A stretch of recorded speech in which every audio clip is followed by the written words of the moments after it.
o Instituto Casagrande, junto com a OAB, a Ordem dos Advogados, a ABI, a Associação Brasileira de Empresas e o Clube de Engenharia, está promovendo uma sessão de júri simulado de alguns casos de crimes que foram cometidos pela ditadura e que serão realizados aqui no Teatro Casagrande, e o primeiro deles vai ser no dia 22 de outubro, que é sobre o caso do Vladimir Herzog. O júri simulado vai ser exatamente uma espécie de um júri com a participação da assistência, com jurados, com testemunhas e com um presidente que funcionará como o juiz, né? Mas, obviamente, nós vamos informar ainda com mais detalhes na medida em que o projeto está sendo ultimado. Eu só estou dando o primeiro aviso que no dia 22 de outubro, aqui no Teatro Casagrande, vai ser realizado o primeiro desses juros simultâneos. Meu nome é Sebastião Soares, eu sou engenheiro dessa geração que o Estevam me menciona, que está vendendo no Brasil hoje. Haroldo Vilhena, sou da Casa do Conhecimento. A gente se dedica muito a olhar essa nova economia. E uma das coisas que se vê muito é falar da economia da escassez. Nós não vemos essa economia da escassez, a gente vê a economia da abundância, mas com o chamado lixo, né? Então, e diferente da natureza, onde tudo é reciclado de alguma forma, né? No momento em que você cria a coisa e joga no lixo, você está criando a escassez, né? E essa escassez a gente pode ver em algumas situações. Você pega um Barclays que estava alavancado em 96 vezes. Você vê a própria situação de quando o Lula entrou, tá? O preço do dólar naquela época, o valor do dólar naquela época e o valor do dólar há pouco tempo atrás, que é mais ou menos, vamos dizer que seria metade, né?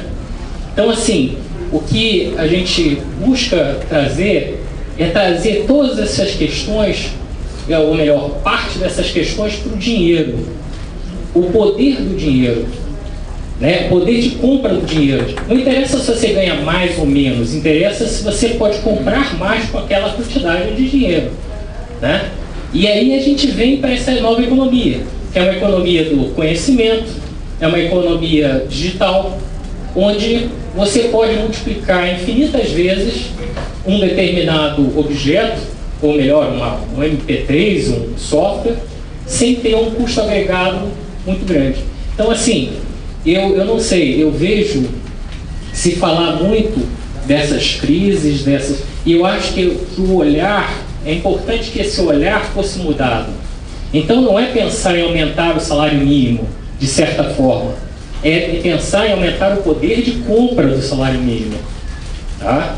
Então, assim, existe toda uma distorção na economia atual, a própria quantidade de dinheiro que fica realmente circulando no mercado, que alguns levantam seria 5%, né? Então, queria deixar essa questão para a mesa, um olhar no dinheiro como um ponto de poder realmente mudar a sociedade. Mais uma pergunta e depois a gente passa. Olá, meu nome é Ronaldo César, sou jornalista e eu quero saber o seguinte de vocês. Vou fazer uma pergunta aqui que mexe com os brilhos. Gostei do professor, que quando mexe com os brilhos do povo, a melhor coisa que tem é mexer com os brilhos da sociedade. Concordo plenamente com o senhor esse ali embaixo. Meu primeiro tema é o seguinte: Copa do Mundo é esse país que não merece. Em primeiro lugar, eu acho que o jogador de futebol, infelizmente, estou com o pior canalha dessa história, que é chamado Getúlio Vargas, que um jogador de futebol tinha que ganhar 5 salários mínimos e mais nada. Que isso seria o certo. Tá? Depois vocês podem fazer o que quiserem, julgar o que quiser. Isso eu estou com ele. Tá?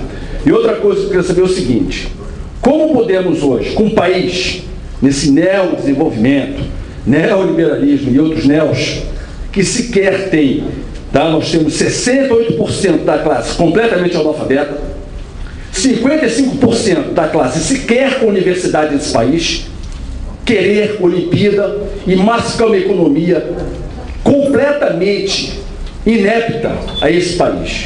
Gostaria de saber. Muito obrigado.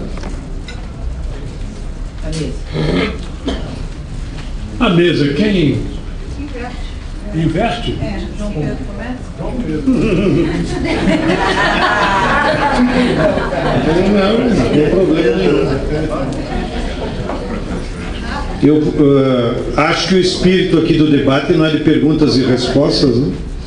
Mas de levantar temas, e espero, assim como fez o Sebastião, que as pessoas digam a sua opinião e façam a sua avaliação dos dilemas que a sociedade brasileira enfrenta nesse momento e como nós podemos buscar lá nos pensadores mais clareza para defender os projetos que temos. E vou fazer 3 comentários bem sucintos, muito mais comentando as ideias que vocês levantaram do que sem nenhuma pretensão de responder. Primeiro, concordo com a reflexão que apareceu, que hoje um dos problemas gravíssimos que nós temos é o do domínio do capital financeiro, que monetarizou toda a economia e que os americanos estão usando o dólar como uma maneira de sair da crise deles. As estatísticas às vezes enganam e são muito variáveis, mas nós estamos usando uma que está corrente por aí. Na década de 80, quando ainda estávamos no auge do capitalismo industrial, o PIB mundial era estimado em 15 trilhões de dólares. E havia em dólar circulante no mundo 18 trilhões. O que, de certa forma, então, equivalia às necessidades de circulação daquelas mercadorias. 2010, que é a última estatística, o PIB mundial seria de 55 trilhões de dólares.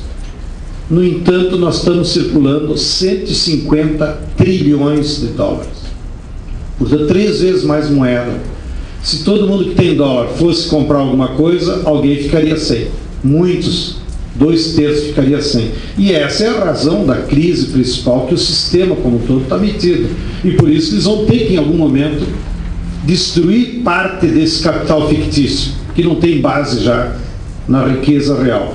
E esse é um dos problemas de por que o Brasil, sendo uma economia dependente, na nossa opinião, dos movimentos, acabou sendo vítima da crise. Porque parte desse capital fictício, que sabe que não tem base real, está correndo aqui para o Brasil para comprar pré-sal, usina, etanol, hidrelétrica, terra e até a mil, que é a última notícia dessa semana.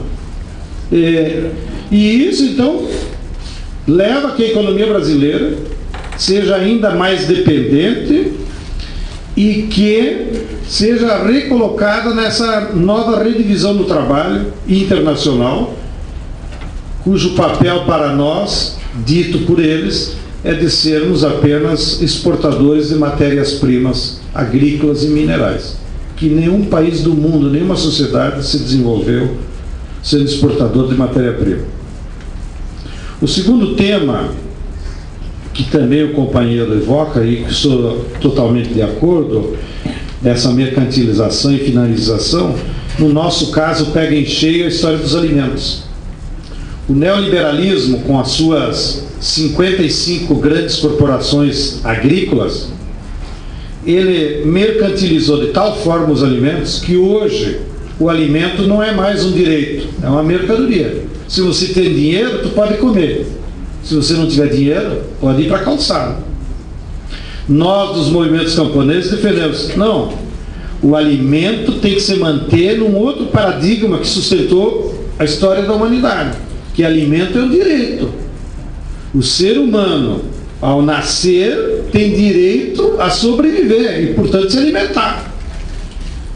E para isso nós defendemos a ideia de que o alimento é um direito, não pode ser mercantilizado e que os estados, dentro do projeto de desenvolvimento, devem desenvolver uma política de soberania alimentar, para que o povo produza os alimentos necessários em cada região e em cada país. Aqui no Brasil, para vocês verem que eu não sou tão sectário, uma das políticas mais transcendentes do governo Lula, e que foi uma conquista nossa, foi destinar 30% da merenda escolar como mercado cativo da agricultura familiar. E parecia assim insignificante, tanto é que a bancada ruralista deixou passar o projeto. E só isso, de 30% dos 9 bilhões do MEC que vão para a merenda escolar, se transformar em mercado cativo, em que a comunidade lá da escola pode vender para a prefeitura, deve vender para a prefeitura para alimentar os seus filhos, isso já trouxe uma transformação impressionante no mercado local, que antes era abastecido pela Nestlé, pela Cargill, pela puta que pariu. Não? Porque uma escolinha do interior do Piauí, por conta das ilações políticas, quem ganhava a concorrência era a Nestlé para levar bolacha feita numa fábrica em Marília. Ia para o interior, Pio IX, Piauí.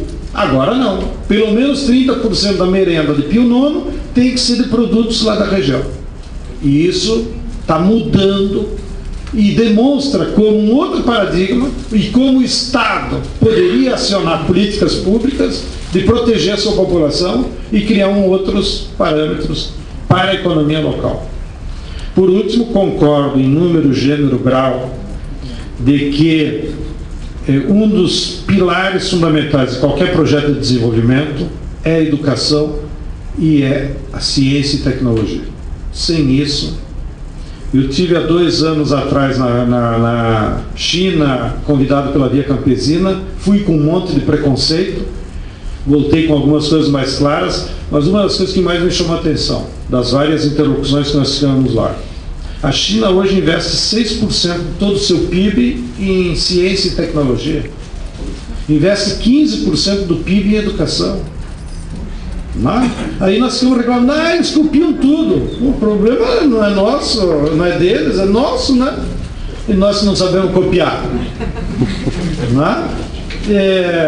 Então, qualquer projeto de desenvolvimento do nosso país vai exigir investimentos públicos. Da onde vai tirar dinheiro? Saiu já assim, ó, do superávit primário, que é 43% da receita. Então, tem dinheiro para educação, tem dinheiro para ciência. Alguém sabe o nome do ministro de Ciência e Tecnologia?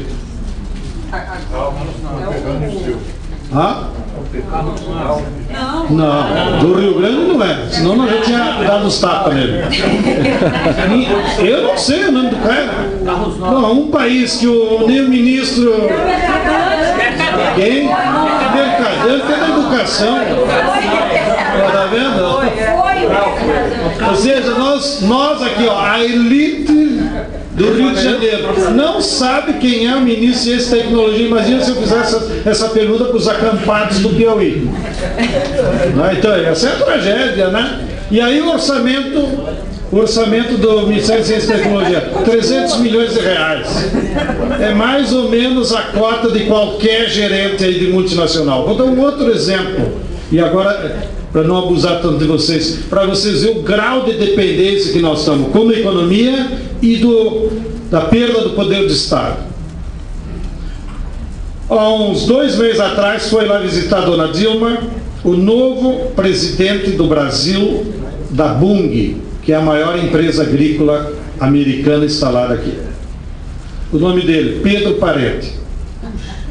Foi ministro da Casa Civil 18 anos do Fernando Henrique. Veja como a burguesia é esperta. Ela também move os seus quadros para os postos chaves. Pedro Parente é o novo presidente da Bunge.